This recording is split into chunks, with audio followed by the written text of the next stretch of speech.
Hello everyone. Today we will study about DDoS attack prevention and detection here. First we'll see what it is DDoS attack. DDoS attack means denial of service attack. Distributed denial of service attack means what? So it targets one system and for the same system you will get the multiple requests to establish the connection here. At the same time you are flooding the victim by sending the request to establish the connection. How it performs, for example, here these are some of the systems and these systems are attacked by one of the malware, that is the botnet here. If it is attacked by the malware, then botnet malware, then it is under all these nodes are under the control of one person, that is the attacker, usually you call as a bot master here.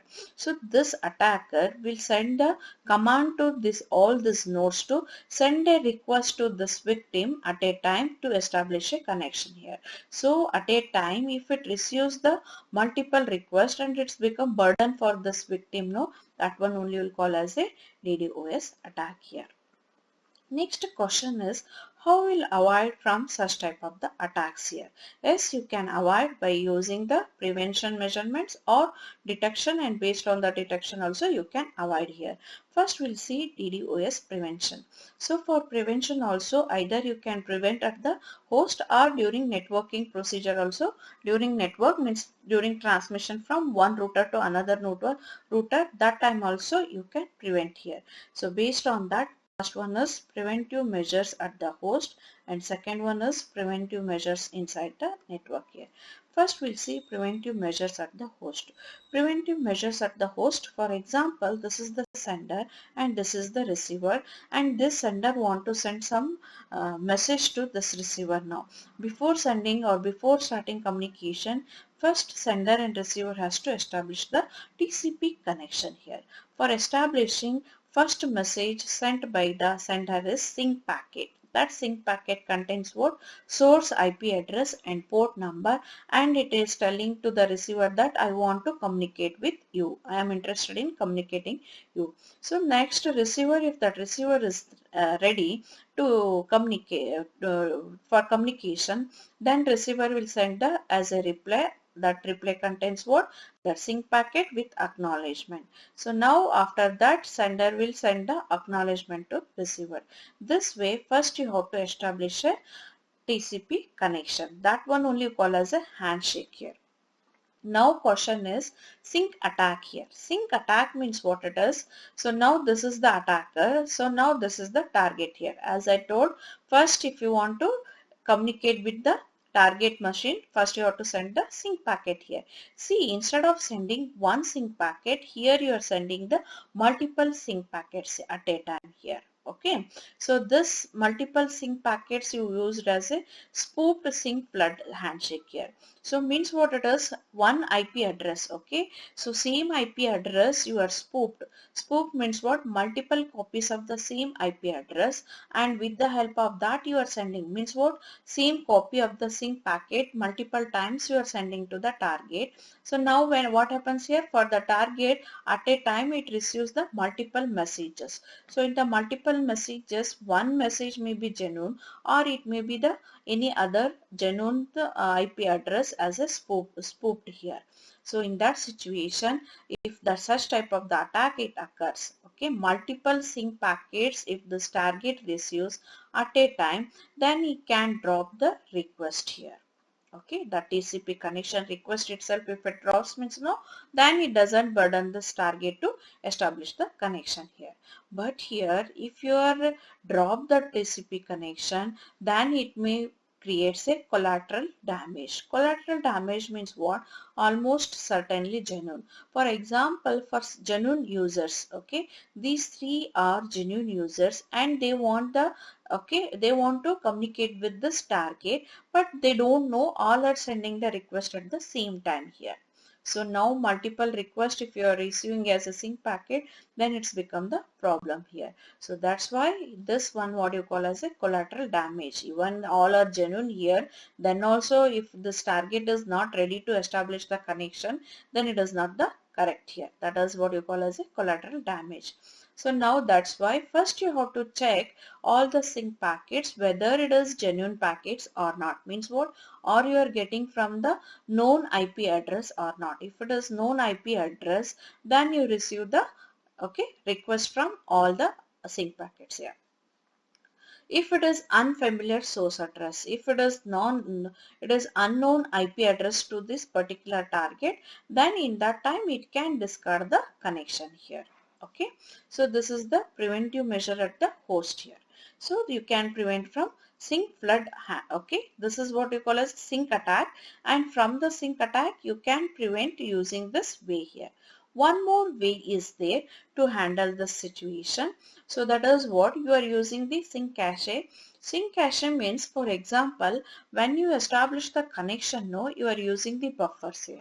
So that is, as you already know, that buffer overflow means what it is. It is one of the loophole for that particular machine, and with the help of that one is that attacker take the advantage of that buffer overflow, and that attacker will attack the system, and you will consider the system as a vulnerable machine here. So that's why, to prevent from such type of the problem, buffer overflow problem, earlier sync cache here used. Sync cache means what? Now for this client and server want to communicate, for that first thing is what? You have to establish a three-way handshake, TCP 3 handshake here. Okay, that is in the previous slide you know that this is the procedure you have to follow if you want to communicate here. So now once it is communication is started, that time only, instead of storing everything in the buffer, okay, that is what you call as a sync cache means what? So when this client will start in station, that time only you'll store the things here, okay, until it doesn't wait for the completion of this TCP connection here. Once if you are complete this connection established, later only you will do the communication here. That communication, what are the procedure is there, no, that one usually you have to maintain as a cache here, but here in this one you are using the sync cache means what? Now first state changes to sync. So now this client will send the sync packet to server, and server, whenever it receive that sync packet, it will generate a cookie. Instead of using this sync cache, now what is the thing will do now server to prevent from the DOS attack? It generates a cookie as a acknowledgement. See here, you are using as a sync and acknowledgement. This is just a cache here, but to avoid from that you are using as a cookie. Cookie is temporary here. Temporary means you are not saving that procedure. Okay, what are the procedure you are used for establishing the connection? That one you will wait until full 3 handshake is completed. So if it is not completed, this one you call as a half. Even half is done, then also it stores in the sync cache. Due to that reason only buffer overflow problem arises. So now here, to avoid from that one, you can use the help of the cookie. Cookies means what? That one it stores in a buffer after completion of three-way handshake here. Yes, for the sync packet, server will generate a cookie. That cookie contains what? That cookie contains the source and destination IP addresses, source and destination port number, and one sequence number here. That flag segment, okay.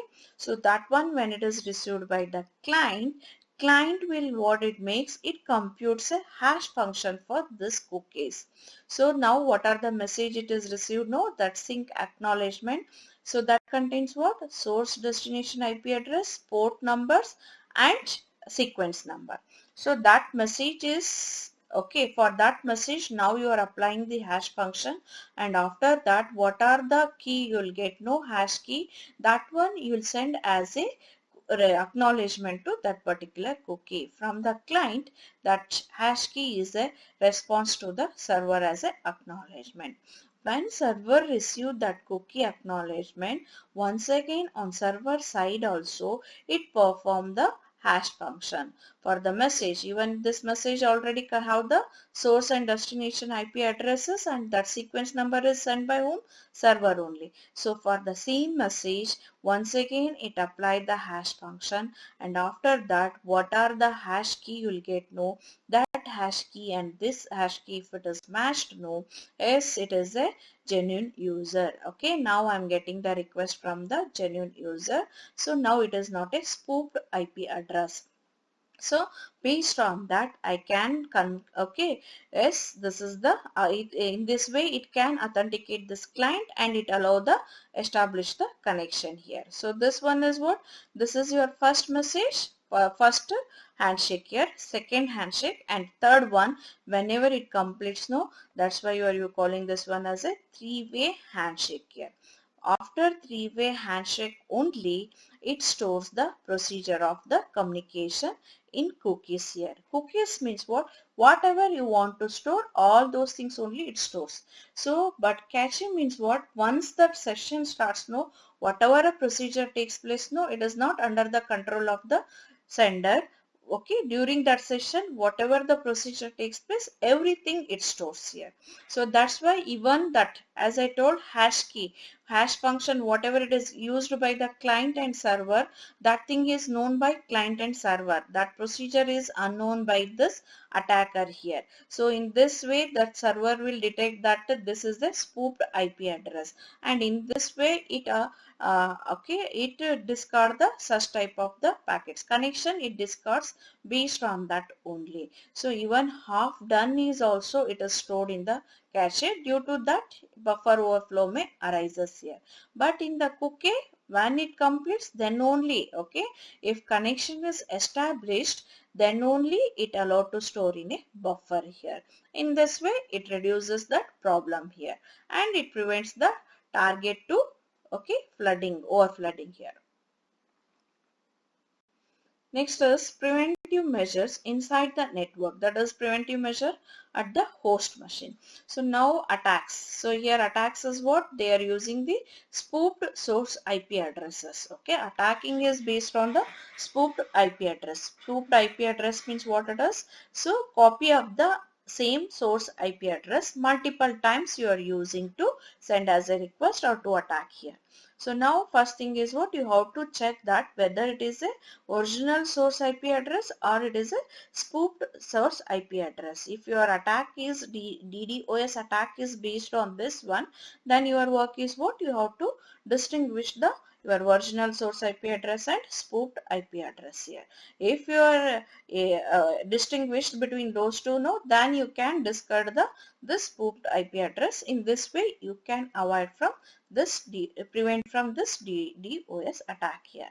So for that you are using one thing, that is what you call as a egress router filter. Egress router filter means, for example, this is the untrusted network internet. So this is untrusted, that's why attacker will take the, okay, advantage of it to attack the trusted, okay, network, secured network here.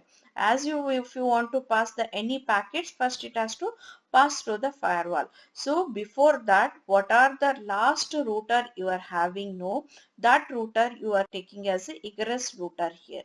Egress router means what it is. So now before it enters, okay, that packet, what are the sync packet you will get, no, before it received to the received by the firewall, in the last router, that is you perform a egress filtering. In the egress filtering, you will get to know that whether it is a original IP address or spoofed IP address. If it is spoofed IP address, here only it discards. It doesn't allow that packet to enter, the sync packet to enter this trusted network. In this way, it avoids from the this victim is here. So in this way, it avoids to reach this attacker to victim here. Okay. And one more is there, that is the distributed route filtering. Distributed route filtering. This is for one particular router, and that is the last router or nearest end last router that will connect to the firewall here. Which one it connects? That router you call as a last router for that particular path here. In distributed route filtering, this is the distributed route filtering. Here you will maintain the all the interfaces. So A, B, C, D, E are what here?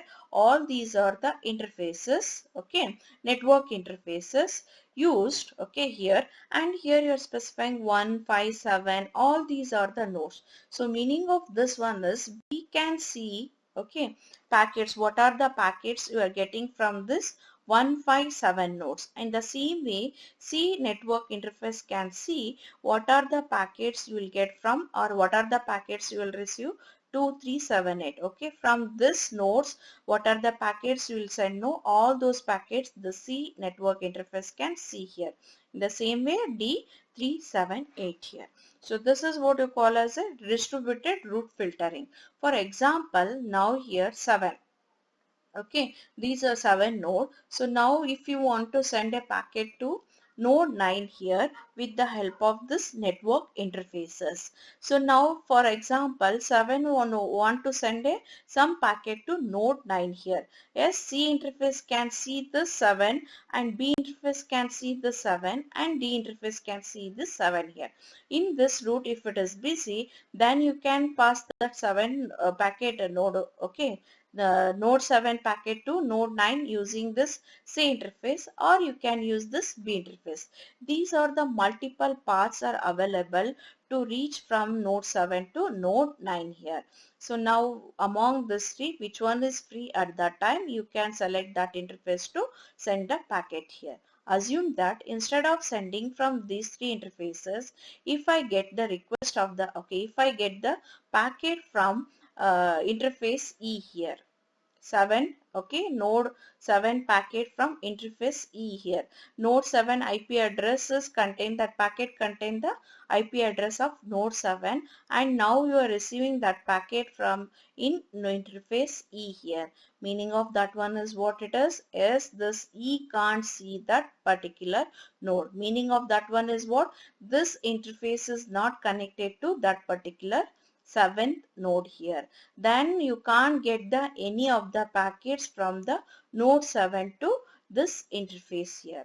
Through this interface, node 9, if it receive the packet and that packet IP address is 7, means what it is? It is the spoofed one here, because here node 7 not comes here. In this way, it identified that 7 as a IP address 7, packet contain the IP address of 7, node 7 IP address if it is there in the packet, and if it is passed through this interface, meaning of that one is it is spoofed. Then simply discard such type of the packets during the routing. Okay.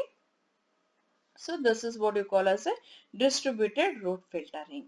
So these are the two methods to prevent from the DOS attack at the okay, in the network also you can prevent, or in the host also you can prevent here. Next one is the detection. So now prevention measure is over.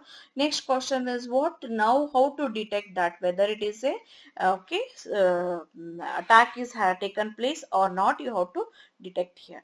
As I told here, for establishing and okay terminating, you require the TCP. Okay, if you want to send any message from host A to host B, first you have to establish the connection. After communication is complete, no compulsory how to terminate that connection here. For establishing the connection, sync packet is used, and in the same way for terminating the TCP connection, pin packet is used. Pin packet to terminate and sync packet to establish the connection. Based on these two flag sets, okay, you can detect whether it is a DOS attack or not. So here is the one example. First, host A will send the okay establishing the connection, and that contain the sequence number X and the sync packet here. So now whenever host B receives that, it sends the acknowledgement by incrementing the sequence number and its own sync Y here. So now whenever host receives that, it sends the acknowledgement with the Y increment 1 here. Okay. So in this way, these two A and B will complete this three-way handshake. After completion, meaning of that one is what? As connection is established. And after that, they will mutually exchange the messages between host A and host B here. After completion, now A want to terminate this connection, because for which purpose it is established connection, no, that one is completed. Then it generates a pin, a P, okay, to the B here. Meaning of this one is what? So now it is sending request to terminate this connection here. When host B receives this, no, it sends the acknowledgement. That acknowledgement contains what? P plus 1. Increment the that P value plus, okay, by 1 here. Along with that, it sends the one more sequence Q with the pin packet here. So now after that, it acknowledges with the Q plus 1 here. So now after receiving that, this host will terminate that particular connection here. So this is about the connection establishment and connection termination. Based on this sync and ping packet also, you can decide whether it is based on the space. You can also detect the DOS attack. How? Let's see. This is your sync timeline, and you are having the time periods, that is the time intervals T1, T2 and T3. This is the pin packet timeline, and you are having the time intervals as a T1 dash, T2 dash and T3 dash here. So this is started at the time interval. This one it is indicates when it is started. Okay, and next is what it is when it is started, that one it is shows here, and when it terminates, that one it is showing here. Based on this sync packets and their corresponding pin packets, you will decide whether it is DDoS attacks is taken place or not here. How? Let's see. So to detect the anomaly detection system, you are using some of the terms here. SI. SI means sync packet. It arrives at the ith observation interval, and Fi means pin packet. It arrives in the ith observation interval, and you are performing the DI, that is the normalized difference between sync and ping packets in the ith observation in that time period. Okay, sync packet when it is arrived and when pin packet is arrived, that current time you are taking as a SI and Fi here. And next you are calculating DI. DI is what? SI minus Fi divided by Fi here. So now like this, for every communication you will calculate here D1, D2, D3, and based on this normalized difference you will set a one threshold. So based on that threshold you will decide whether it is a genuine request or not for establishing the connection. How? Let's see. To detect that, you are using the three different types of the algorithms to detect the sync flood attack here. First one is the algorithm 1. It raises an alert if the most recently computed detection variable DI exceeds the threshold value, that is DI is greater than T1. For example, here I set the threshold T1 as a 90 here. T1 equal to 90 means what it is. So what are the normalized value are calculated using this equation? No, that normalized difference that must be comes under below this threshold here. If it exceeds that threshold, D of I value, if it exceeds, then you have to set the alarm. So that alarm is set by whom? That is set by the intrusion detection system here. And that intrusion detection system will raise the alarm as a alert message here. So but problem here is in the algorithm 1, as it is correct, but this is not a what? This is not a sync flood attack here. See here all are in the below the threshold. Only one value it is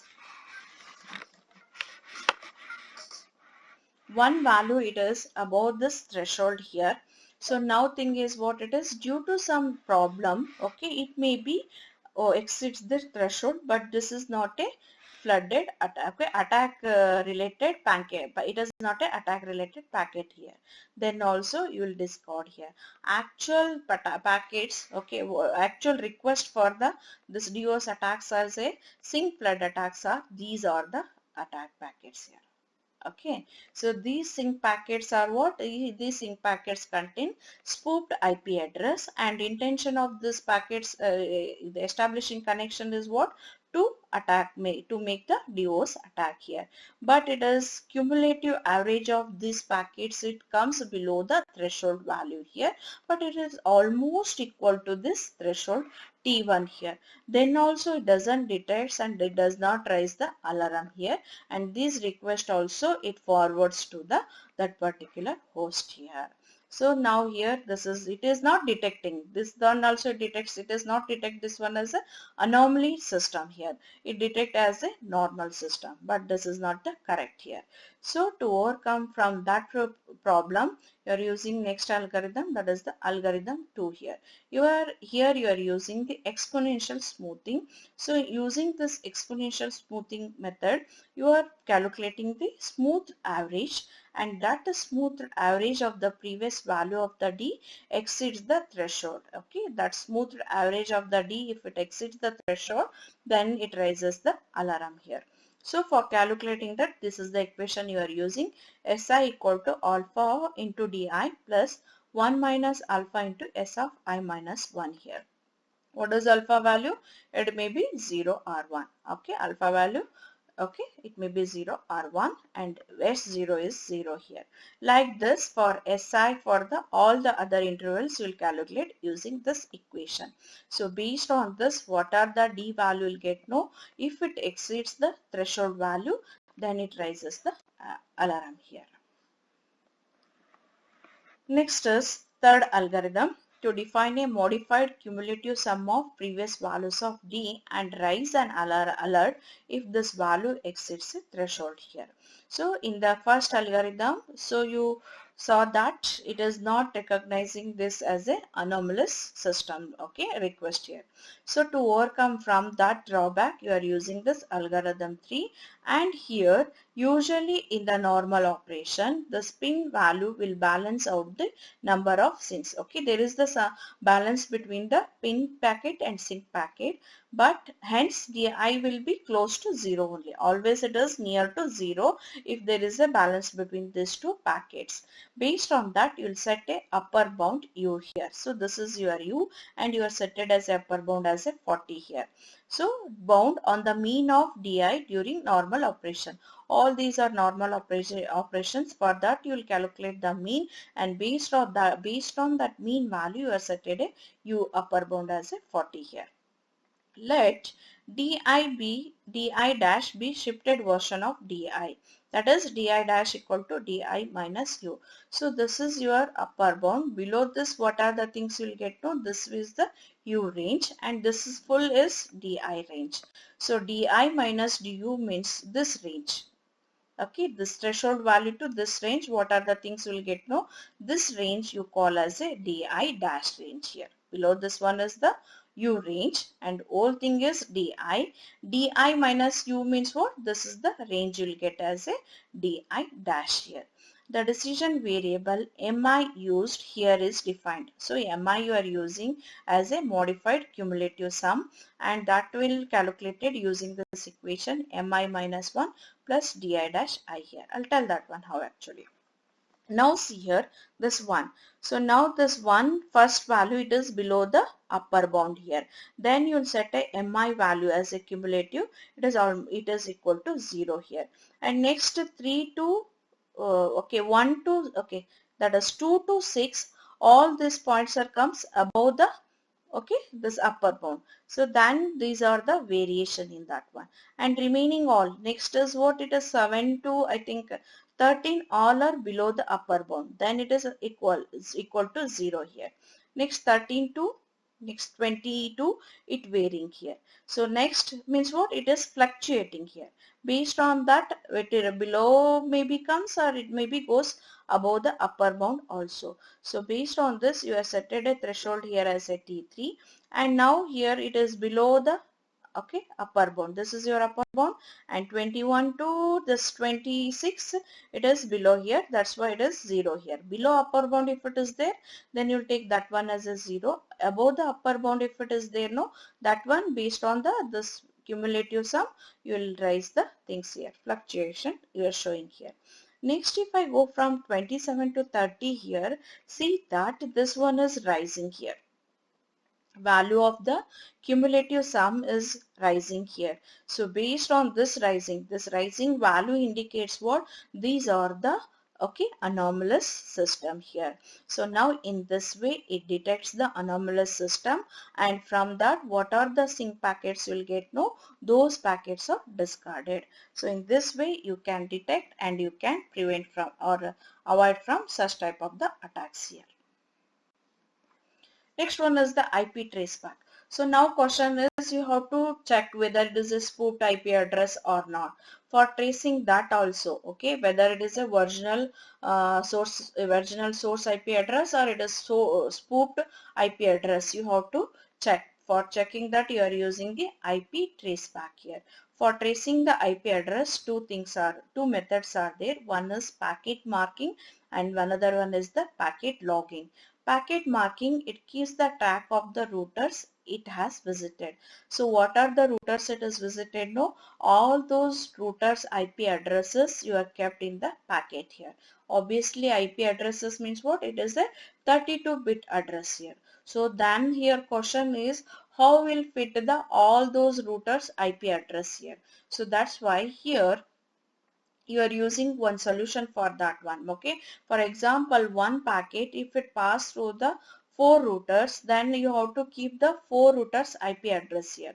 Four routers IP address means what? 32 into 4 means what? How many bits you are required to store that? 32 into 4. 4 into 2, it is at 128 bits you require to store the IP address of the all those routers here. Then it's become the hectic here.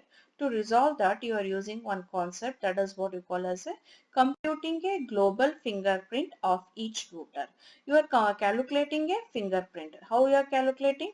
Hash of the router's IP address. So hash of the router IP address, whatever you will get, no, that one is 16 bits or less than the 16, fewer bits here. Okay, so usual IP address is 32 bits, but when you calculate the hash key, it reduced to 16 bits. In this way you are reducing the packets and based IP address of the packets, and you are storing the that router IP address in the packet while passing through the routers here. Now one more problem is that how many fingerprints you have to store here. That's why you have to check the probability here. Probability of the router IP address, and based on that you have to store the IP address of the routers here. Packet logging, next one is each router keeps tracks of the packet passing through it. Here packet keeps the track of the routers, okay, through which router it is forwarded, that router address it is stored in a packet. Whereas in here routers also, how many packets it is forwarded through this particular router, that packet IP addresses or that packet address also you are storing in the router. That is you call as a packet logging. Combination of packet marking and packet logging you call as a hybrid approach. Here is the one example. So now this is your source and A. Now A want to know that what are the neighbors for this A now. So then it sends the request and it checks that. So when this B will acknowledge, assume that B will send that as what? Yes, I am coming and I am the neighbor for you here.